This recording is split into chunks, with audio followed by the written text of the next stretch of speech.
Thank you. So welcome to the industry fundamentals presentation. We are going to go through the basics of the localization industry, and hopefully it's not just going to be information that you can find readily available on the internet, but in case it is, I want to make sure that we make a deal, you and that you ask questions. I'm going to make sure that I keep a good time for questions, and please ask away. Do not be shy. I wish I had the opportunity to ask questions and get them answered earlier on in my career. And so I do hope that this would be a benefit of this session. So let's get started. What we're going to go through today is just a little bit of definition. What is the localization industry and who are the players? Um, what sort of roles there are available? How can we upskill? Okay, we've heard it a lot today, even in the plenary sessions here live in Brussels. Upskilling and learning, continuous learning. So where should we invest from a knowledge perspective? And it's not just Gen AI, just a spoiler here. Um, a couple of words about me, right? So why should you be sitting here today and hear this content from myself? I am part of the EU Commission Language Industry Expert Group, and I've been in the industry for over 15 years now. Um, right now, I'm head of global experience at Qualtrics, which is a SaaS company, a software as a service in the B2B space. What it does is Qualtrics helps businesses understand how their customers feel. Okay, and of course, if you're a global business, you need to be able to do that listening and action planning in different languages, in all the languages that your customers speak. We also have language models operating in our product. So this is actually something new for me, but I've also started localizing models, which is a whole different story. I studied cross-cultural communication. I didn't study translation, but there was a lot of exams that we could choose, a lot of modules, and all of mine were about translation and languages. And language has always been my thing. I worked initially as an in-house linguist for a couple of years when I started my career in London.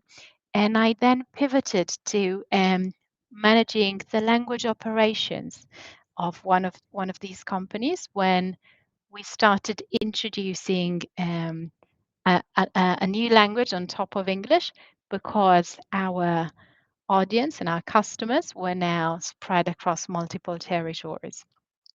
I ended up loving it, and I built a career in localization management. I've worked in a few companies, both as an in-house as an employee, and also as a consultant.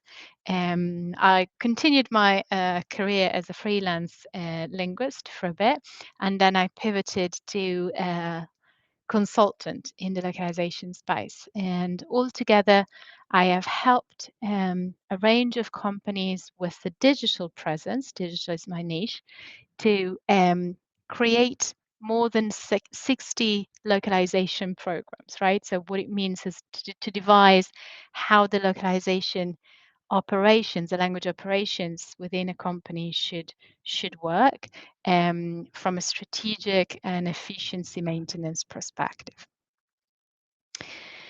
So, a couple of words on the industry itself. How much is the industry worth? It's an industry that's been growing like crazy and is currently at 40 billion USD, and is expected to be way bigger by the end of this decade. And so I just want to say, despite of um, the fears linked to Gen AI and the latest innovations, I want to reassure you that you are in the right industry. It's a good thing to be in an industry that is growing and it is worth so much money, because it means there is a high demand and your services are in high demand. Um, so how does the industry play out? There's the vendors, what we call the vendors, right? The language service providers. And so these are companies that provide translation services. And then there's the people who buy these services. Okay, so the businesses that buy the services are businesses or organizations that, like we said earlier, have an audience, have customers, or they want to have customers in multiple territories and therefore need this language coverage. Um, the narrative in the industry is always talking about vendors and buyers' careers as though they were separate and intended to be kept separate for the entirety of one's career. And I want to stress this point. I think this is a big misunderstanding, because when you see someone that has moved from one part of this equation to the other and back, um, they bring with them a wealth of understanding of what the other party actually needs, that does really fill gaps, right, in the experience and in the efficiency. So it is both valued and highly valuable. And so I would want to start the um, presentation with an invitation to be open-minded about your career and where it may take you, right? And to maybe have it a little bit more hybrid than than what you've thought of up until this point. And the working, hand in hand, the two sides of the same coin. It's, to me, it's a super important concept. We should talk to each other a bit more. And when you see out there, if you look up someone on LinkedIn, worked in the industry for many years, you would see so far they tend to be highly separate. They either have worked a lot on the vendor side or on the client side. And hopefully this is soon to change. Who are the regions that are leading the race? So from a industry size perspective, North America is definitely leading the race, also with Mexico. Then Europe, APAC, South America, Middle East, and Africa. So far, these are the biggest spenders, I would say. Although it doesn't mean this is the order of growth. Yeah, for example, Middle East and Africa are growing really, really fast. Who are the main players? Of course, there are the linguists, right? Freelance. We saw it in the Slido stat earlier. Most of you are freelance and solo entrepreneurs, and some of you are in-house linguists, but not many. And then there are the large LSPs and the small, medium-sized LSPs, the language service providers. Then we've got the localization software companies that have been more and more popular and growing at the fastest rate within our industry. This is the category that has grown the fastest in the past 10 years. And then we have the buyers, right? This organizations that need to speak different languages with their customers, and they also need to digest their customers' feelings and messages and communications in a lot of languages, and to localize their processes, which is also sits on top of the just the content aspect per se. I want to say a couple of words on in-house localization teams, because if you're a linguist or both freelancers and working via an LSP, your services will be used by in-house localization teams and companies. And so understanding this word better is very important for you to be able to craft your services, to pitch your services, but also to craft your services in a way that appeals to the people who want to buy them. In-house localization teams are pretty new. And what I mean by this is they've only really existed in the past 20 years, at least to the size that we see today. They are growing way faster than the vendor side from an LSP point of view, if we do not consider the software companies for a minute. For a long time, companies have been fed the narrative that they had to outsource completely their localization strategy and operations. Okay, so relying on service providers, language service providers, entirely on companies providing the services in order to know what to do. Now, in the past, I would say 10 years, there has been an incredible growth in the companies that have taken this function in-house. What it doesn't mean that they've stopped buying the services. It simply means that they have recognized localization as a discipline, as a craft, the same as has happened recently with content design, for example. And so to me, this is really good news, really positive news, because it means that not only there is a growth in the demand for the services that you offer, but there's also an acknowledgement that this is a genuine expertise and that there needs to be clear ownership within a buyer of this service, um, of someone who knows what this is, recognizes its value, and can advocate for it with the rest of the company. Okay, so independently of where these localization teams are housed in a company structure,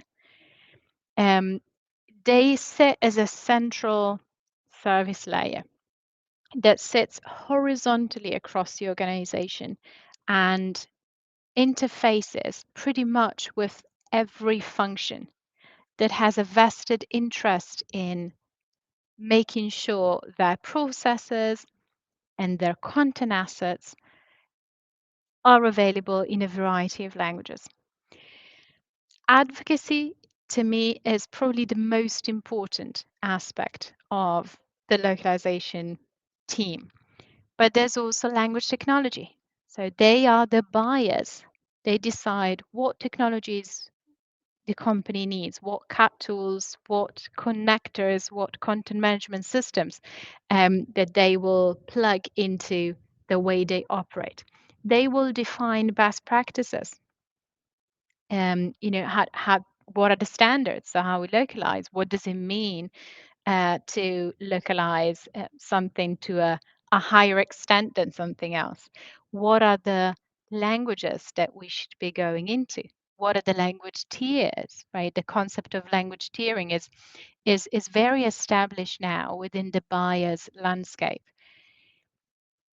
A company doesn't assign the same importance to all of the markets that it trades in, and so it will have a hierarchy of these, and so not all of the languages will need to be localized to the same quality extent. And so what it means is that the way they spend their money procuring the localization services that you offer would be different depending on the language, and understanding the logic behind it and how they make those decisions is important to know how to pitch the services. What are the data insights that we should be looking at.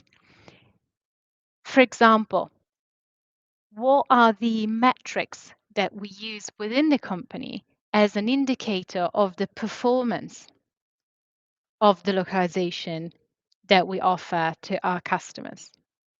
If I am an e-commerce company and I localize a frequently asked question,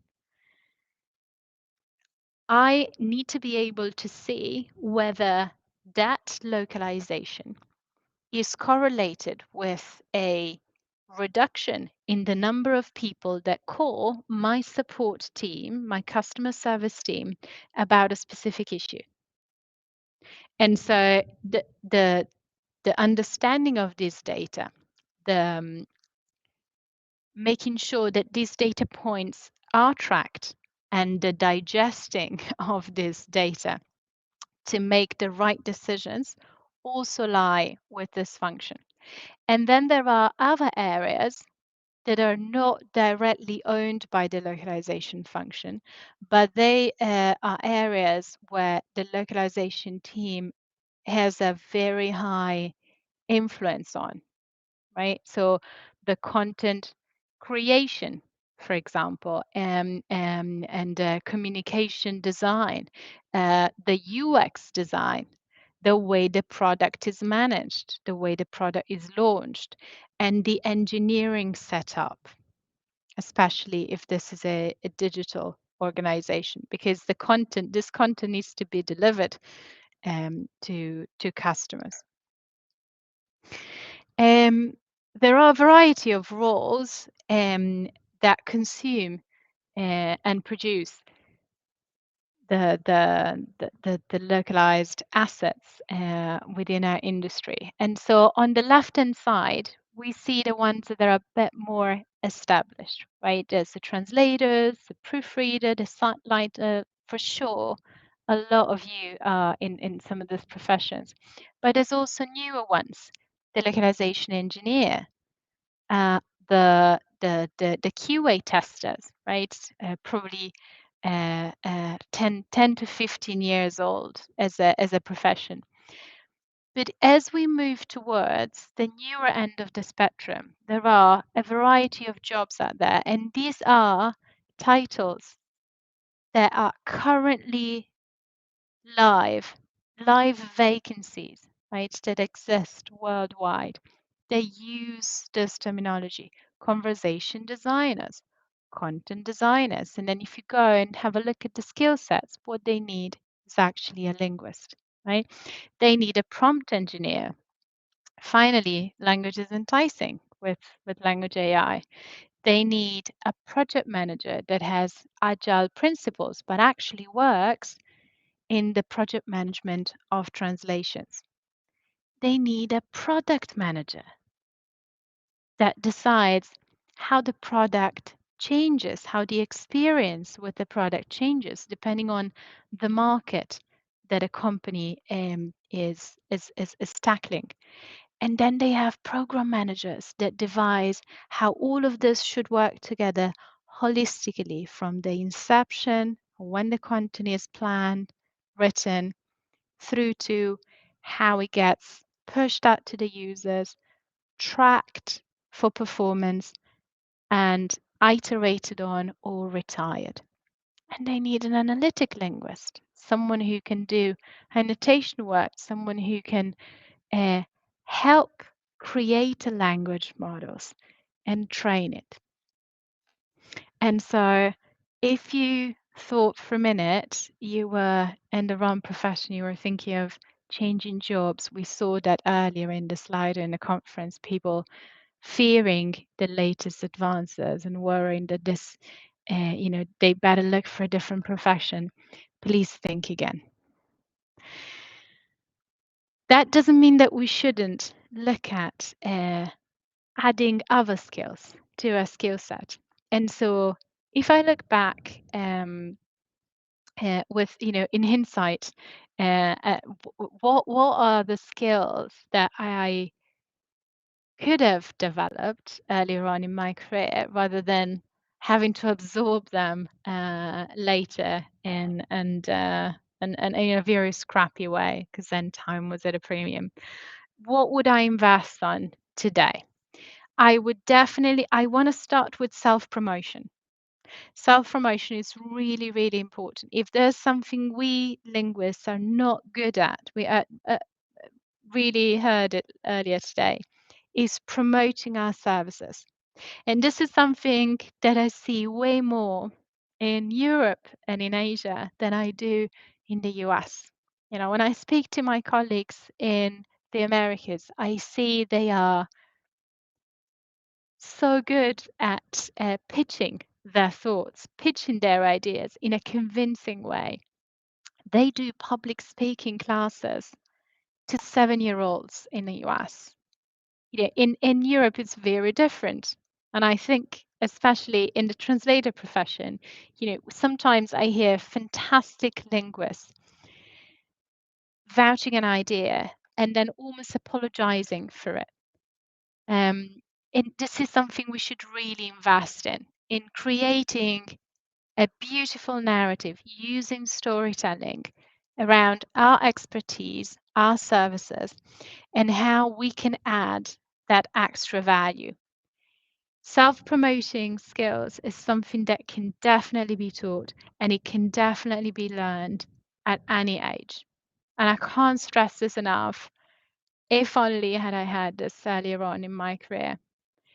If you need to invest in one single skill out of the ones on the screen, please do this one, because it's the one that will get you farthest. Then I want to put the focus on user experience. We are in an experience economy, right? And experiences is how we perceive the world, right? And so understanding user experience is super important, because it will give you a leg up if you have competitors for a job, um, or if you're trying to pitch services. Understanding how language experience works and how user experience works, who is going to consume your content, and the textual elements on an experience, how are they going to help whoever is experiencing it, making it a positive and memorable experience that they will come back for. If you understand the principles of user experience, you'll be able to apply them in the way you create and translate your content. And you will be able, if you're a recent graduate, to land a job that will definitely be better than the one you would if you didn't have principles of user experience. The next thing up is customer experience, related, but focus on a business and customer and sales growth and sales driven perspective, right? It's the ability to plan and measure the actions that you take, so that the interactions you have with your customers will lead to the business results that your company is trying, or the company that is buying your services is trying to reach. Experience management, these are skills that are very undervalued. They're not taught at university, and that's fine. They're skills that you can absorb very quickly, upskilling in your own time. They will definitely complement your skill set. The next one is prompt engineering, right, which is nothing else if not the ability to craft and tweak instructions that you give to large language models and Gen AI tools to make sure that you get out of it exactly what you need. I'm sure the majority of you will have played around with Gen AI already, but if you haven't, you look up prompt engineering. There's courses out there that are less than $50. There's even free courses. Prompt engineering, it's right now people are just hiring prompt engineers, but in fact, prompt engineering is going to be a skill that the majority of people in the business world will be expected of having at some point in the near future. The next one is data analytics, right? And understanding how to track and measure one's performance. So we heard it before. If you are localizing content, you need to be able to ask to see at least some samples of the data that you're influencing with your work.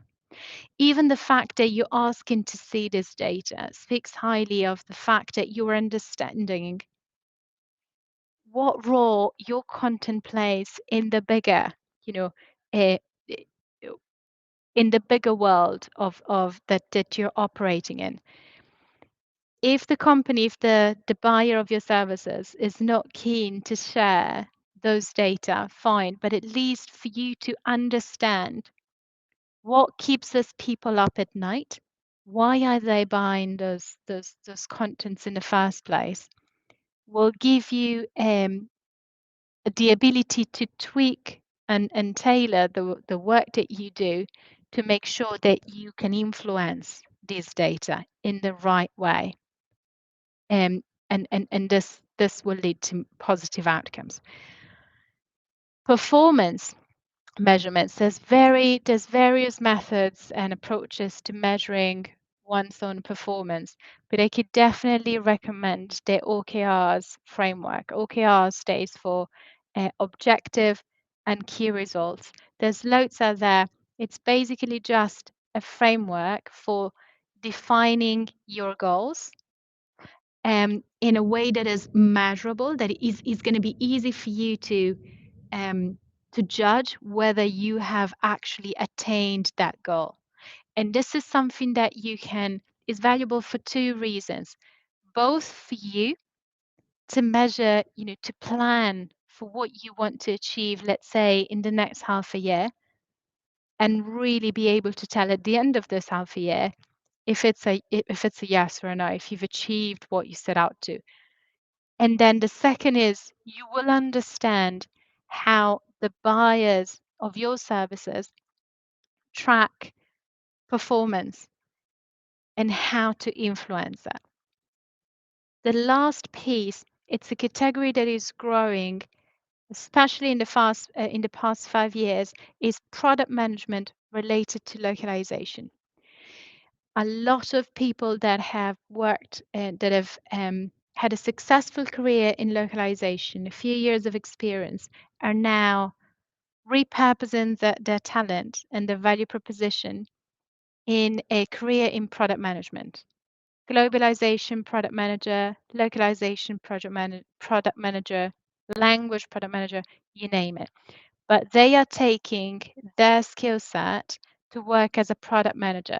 There's a lot of frameworks for product management. I definitely recommend the agile product management, but the understanding how a product is planned, is developed, is launched, and how to iterate and make improvements that really deliver value is going to help you, because your services are your product. But also, if you are localizing for a product, understanding uh, the whole flow is going to help you do a better job. The monster in the room for this conference, I just wanted to say a couple of words on Gen AI in localization. What is and isn't good at doing yet? Okay, and this may be a very different slide in a few months' time. But first, I wanted to point out the article that I have linked at the bottom of this slide. It's an article on The Guardian, which is a British newspaper.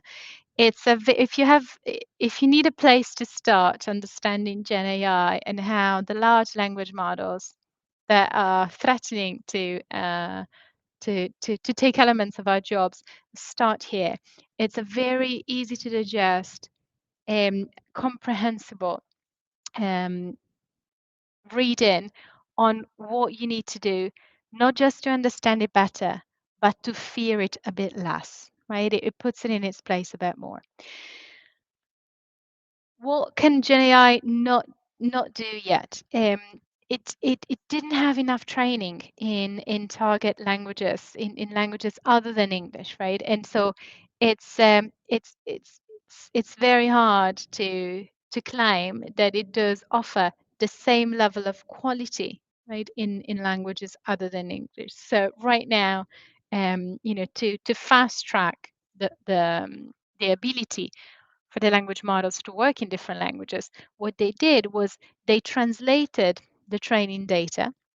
They had original training data in English and they translated this training data, and then this is how they trained the models.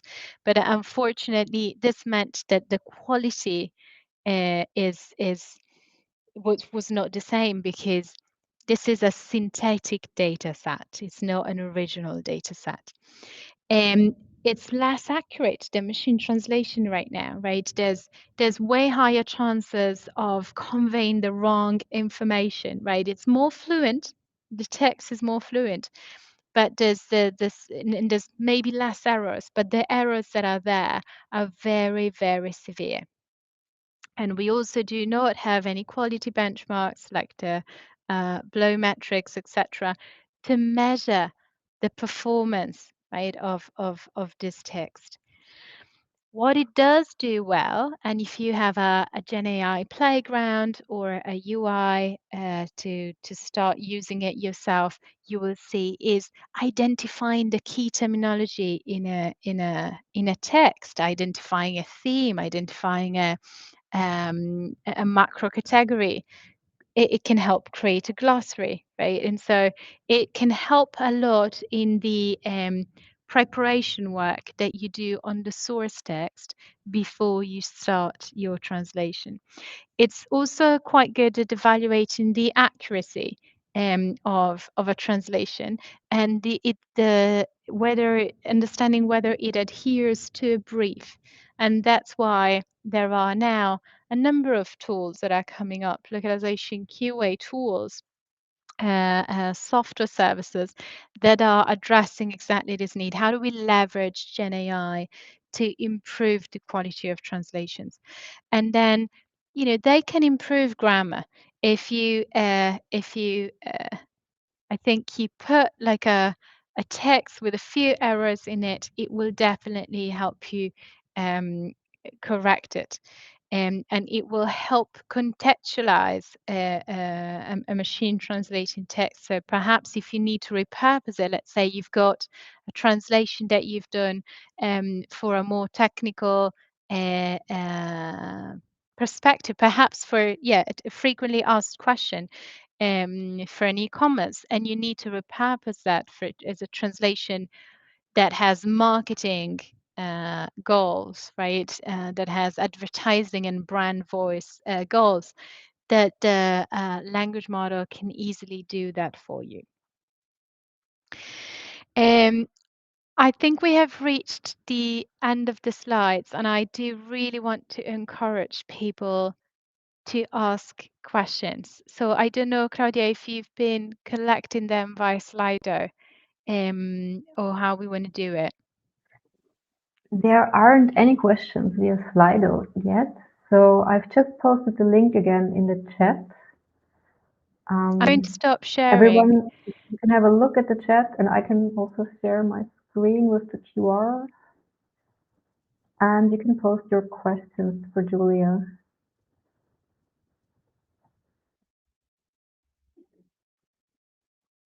There you go.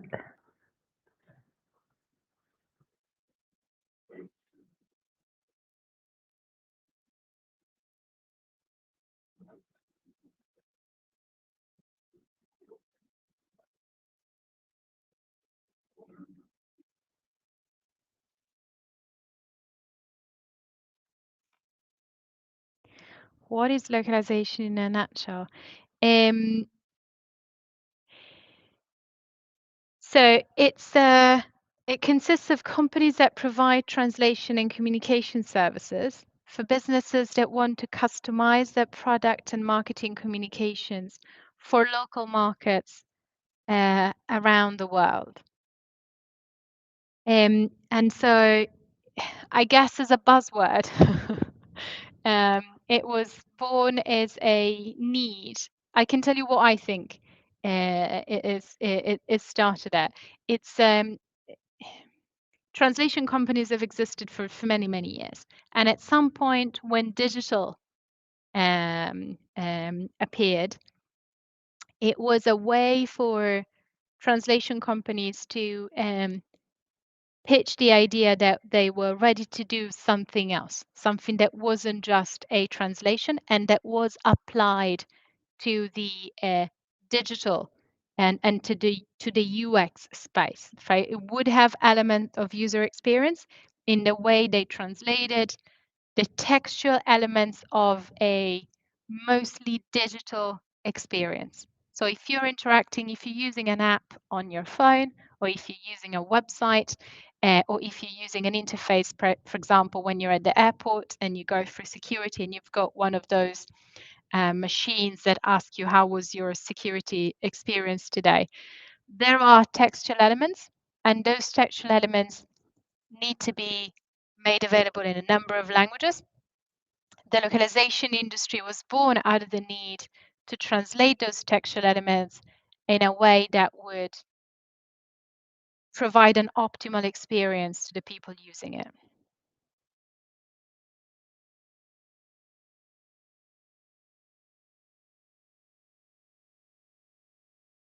So specific training, diploma for localization. This is something that has been debated quite a lot recently. There are a number of translation degrees out there, but so far we're hearing a lot. There's none of them has specifically a more digital or more computer assisted focus. And earlier on, there was a panel where a university professor from Granada addressed this question.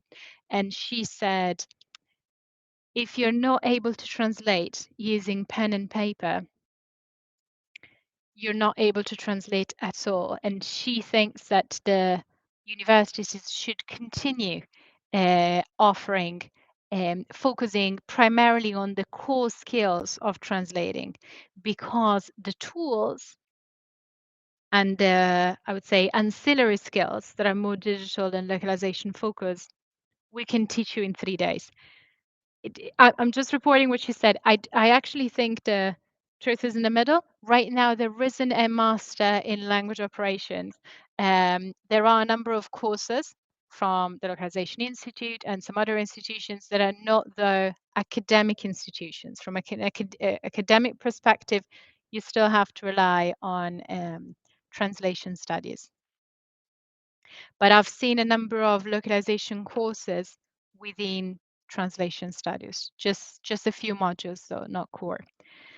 But I expect things will change quite soon.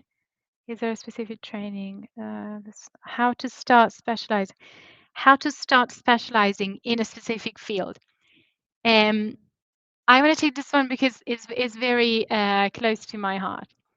If you are passionate about something, about a topic or an industry specifically, they always say that the job you will excel at is something that combines what you're good at with what you love and what you're interested in.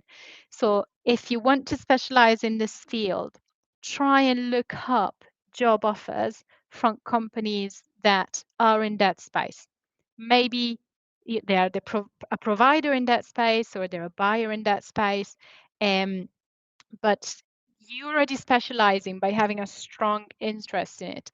If, however, you want to specialize in a field that is not a strong interest of yours, it's going to be way harder to research how to get that specialization.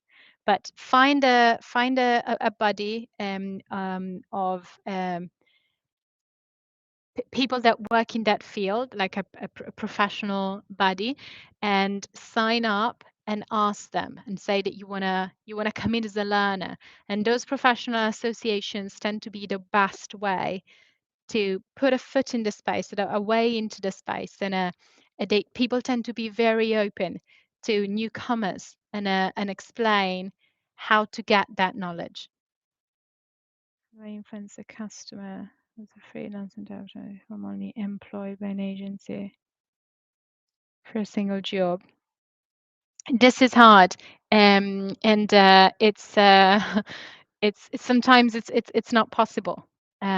Sometimes you need to research what the customer does, the customer for that single job, right? What is their space? What are the main drivers in that space? And by understanding, researching their products, and by understanding these two things, you will be able to influence their outcomes, and hopefully they will be very happy with your translation, and the agency will give you the next commission, and you'll be able to work for them again. Or if you know the name of the brand, you could also pitch them to go direct next time. It actually tends to work quite well, especially after you've delivered a successful translation once by an agency.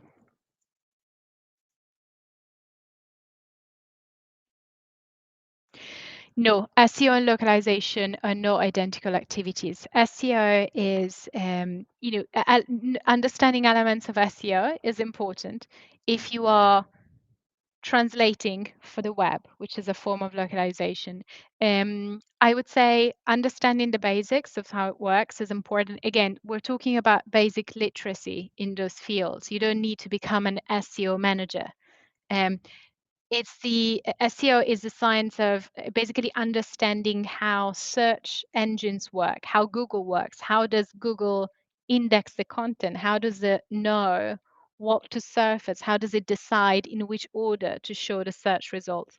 Understanding how this indexing work is going to help you craft better translations if you are translating for web content and content that needs to be indexed by a search engine.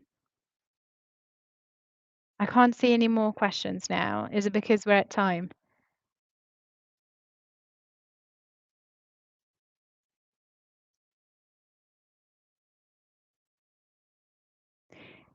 Claudia, are you still with Sorry, us? Okay. this was my mistake. I will just go through the ones we already have and Let's so have a that you look. see the new ones. Yeah. This ones we did. This one. What other Gen AI tools other than ChatGPT can you recommend? There are loads out there, and there's new ones coming out every day. So I would say the best way to stay on top of it and to decide is to sign up to Google Alerts. If you look up how to sign up for Google Alerts in case you didn't have them yet, and you can decide to sign up for the Google Alerts for Gen AI and LLM, or even just in combination Gen AI translation. And every day you will get fresh content in your inbox that will talk about yet another um, uh, large language model, and you will be able to try it for yourself if there's a playground of sorts, and to see if it works better or worse than what you had before.